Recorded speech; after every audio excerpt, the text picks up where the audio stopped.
पास जा रही है। क्या परिवर्तित हो गया ऐसा 700 वर्ष में कि जौहर कुंड में कूदकर उन्होंने त्याग किया। वहां हमारी बेटियां हंसते हंसते क्यों जाती है? 3 प्रश्न अपनी अंतरात्मा से करना। पहला प्रश्न, जो हमारी बेटी हमारे घर में jeans, T shirt, frocks, short, skirt, midi, sleeveless, backless सब पहनती है, वही हमारी बेटी उस अब्दुल आफ्ताब के घर जाके बुर्खा पहनने को कैसे तैयार हो जाती है? ये पहला प्रश्न। दूसरा प्रश्न, जो हमारी बेटी हमारे घर में पहली रोटी गौ माता को खिलाती है, वही हमारी बेटी उस अब्दुल आफ्ताब के घर जाकर गौमांस पकाने और गौमांस का भक्षण करने को कैसे तैयार हो जाती है? ये दूसरा प्रश्न।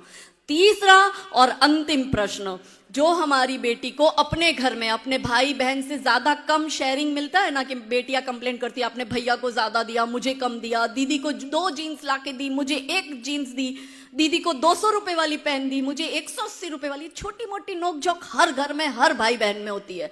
वही हमारी बेटी उस जिहादी के घर जाके 3-3 सौतनों के साथ रहने को कैसे तैयार हो जाती है? वो 4 निकाह करना उसमें जायज है। क्योंकि मेरे भोले भाले हिंदू भाई बहनों, ये ब्लैंक स्लेट है, कोरी पार्टी। यदि आप अपने धर्म की, अपने संस्कृति की छाप इस पर नहीं छोड़ोगे, आप इस पर जय श्री राम नहीं छापोगे, तो वो जिहादी अल्लाहू अकबर छाप देगा। तय हमें करना है कि हमें क्या करना है।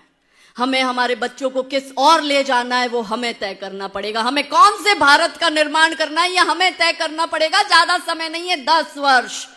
हम तो फिर भी हमारे बड़ों का श्राद्ध मना रहे हैं, शायद हमारे बच्चे भी हमारा श्राद्ध करें, लेकिन हमारे नाती पोते जो होंगे वो मुसलमान ही पैदा होंगे और वो कोई हमारा श्राद्ध मनाने वाले नहीं। वो हमें गालियां देंगे कि तुम ऐसा देश हमारे लिए छोड़ कर गए। है कोई हिंदुओं का देश? पैसे वालों को बहुत घमंड है, हम अमेरिका भेज रहे हैं, हम कनाडा भेज रहे हैं, हम ऑस्ट्रेलिया भेज रहे हैं। अरे आप 100 करोड़ हो, आप अपने देश में सुरक्षित नहीं हो, तो ये 30 करोड़ और 10 करोड़ और 5 करोड़ के देश में आप सुरक्षित हो क्या? कहने के लिए हमें भारत मिला, पास में बांग्लादेश में भी क्या हो रहा है वो लाइव चल रहा है। केरला स्टोरी आप लोगों ने देख ली, कश्मीर फाइल आप लोगों ने देख ली, लाइव अभी चल रहा है बांग्लादेश स्टोरी। और अपने ही देश में हमारे हिंदू शरणार्थियों को शरण लेनी पड़ी। कौन से देश में? किसी इस्लामिक देश में किसी मुस्लिम को शरण लेते हुए देखा? किसी ईसाई देश में किसी ईसाई को शरण लेते हुए देखा? इस भारत देश में हिंदू आज भी शरणार्थी बने घूम रहा है। तो ये चिंता का विषय है। हमारे पास कहने को अपना एक देश भी नहीं, और ये जो महान मातृभूमि हमें मिली है, यदि हम इस देश की भी रक्षा नहीं करते हैं तो आने वाला भविष्य खतरनाक है। तो समर्थ नारी समर्थ भारत पर आज जो हमारी चर्चा हुई, इस चर्चा में अंत में, क्योंकि मारवाड़ी लोग हैं और महाराणा प्रताप के साथ हमारा कनेक्शन है, तो महाराणा प्रताप की मृत्यु की साधना बताकर अपनी वाणी को विराम दूंगी कि अकबर और महाराणा प्रताप के बीच का घनघोर युद्ध, महाराणा प्रताप ने करी मृत्यु की साधना।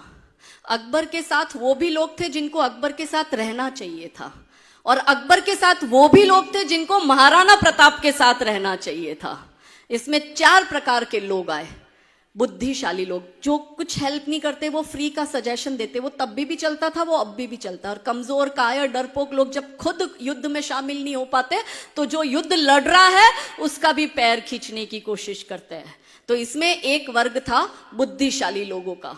वो गया महाराणा प्रताप के पास में और उसने कहा कि आप उसकी सेना देखो कितनी बड़ी, आप अपनी सेना देखो कितनी छोटी, आप ये युद्ध लड़ भी नहीं सकते, आप ये युद्ध जीत भी नहीं सकते। तो बुद्धि कहती थी टक्कर असंभव है। फिर गणितज्ञ लोग गए, वो लोग होते हैं ना जो हर बात में कैलकुलेशन करते हैं, वो जाके सारा ले आया, इतने हाथी, इतने घोड़े, इतनी सेना, आप ये उसका देखो, आपका देखो, आप ये युद्ध लड़ नहीं सकते। तो गणित ने कहा कि विजय असंभव है। बुद्धि कहती थी टक्कर असंभव है, गणित कहता था विजय असंभव है। फिर तीसरी कैटेगरी थी समझदार लोगों की। तो उन्होंने कहा आप ये युद्ध किसी भी हाल में नहीं जीत सकते, इससे अच्छा है आप झुक जाओ, आप अकबर का आधिपत्य स्वीकार कर लो और अपना मेवाड़ अकबर को दे दो।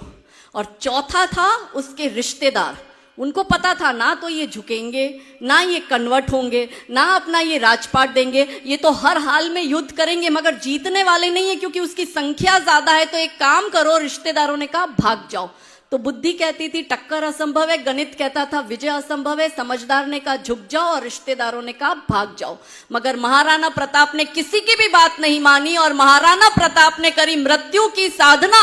और उन्होंने कहा, ये महाराणा प्रताप के शब्द है कि जब मनुष्य का सम्मान के साथ जीना असंभव हो जाए तो मनुष्य को सम्मान के साथ मर जाना चाहिए। अब इस मातृभूमि के लिए यदि हम सम्मान अर्जित नहीं कर सकते तो केसर या बाना पहनकर मैं तो निकल पड़ी हूं, क्योंकि उसी योद्धा की भूमि की मैं भी एक बेटी हूं। लड़कर मर जाऊंगी पर झुकूंगी नहीं। और इसलिए महाराणा प्रताप ने कहा, भविष्य के द्वार खोल दिए कि भाई कुत्तों की तरह दुम मत हिलाना, इस मातृभूमि के लिए और धर्म के लिए लड़कर मर जाना, मगर आधीनता स्वीकार मत करना। ये महाराणा प्रताप की मृत्यु की साधना। तो अब आपको तय करना है, नारियों को तय करना है, हर पिता को तय करना है कि उसको अपने बेटी को पापा की परी बनाना है या वीर योद्धा बनाना है। ये हर पिता को तय करना पड़ेगा। तो थे चले इतिहास लिखने, थे चले इतिहास लिखने, मृत्यु से घबरा रहे हो, चाहता बलिदान है रण और तुम घर को आ गए हो। ये अहिंसा मात्र भ्रम है, ये अहिंसा मात्र भ्रम है, शत्रुओं का जाल है ये, मान लो तुम बात मेरी, हिंदुओं का काल है ये। यदि अहिंसा पूज्य होती श्री कृष्ण क्यों गीता सुनाते और शांति हेतु युद्ध निश्चित भेद क्यों हमको बताते।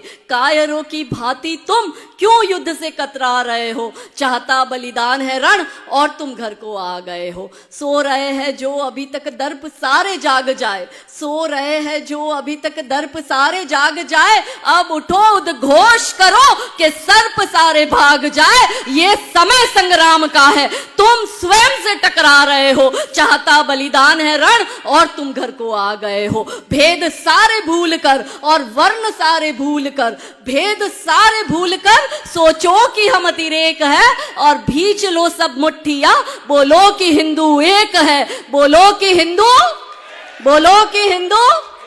तो आज मैंने सूरज से बस जरा यूं ही कहा, आपके साम्राज्य में इतना अंधेरा क्यों रहा। तमतमाकर वो दहाड़ा बोला, मैं अकेला क्या करूं, तुम बेफिक्रों के लिए मैं भला कब तक लड़ूं। आकाश की आराधना के चक्करों में मत पड़ो, संग्राम ये घनघोर है, कुछ मैं लड़ूं कुछ तुम लड़ो। बोलो सियावर रामचंद्र की, पवन सुत हनुमान की, उमापति महादेव की, रुक्मणी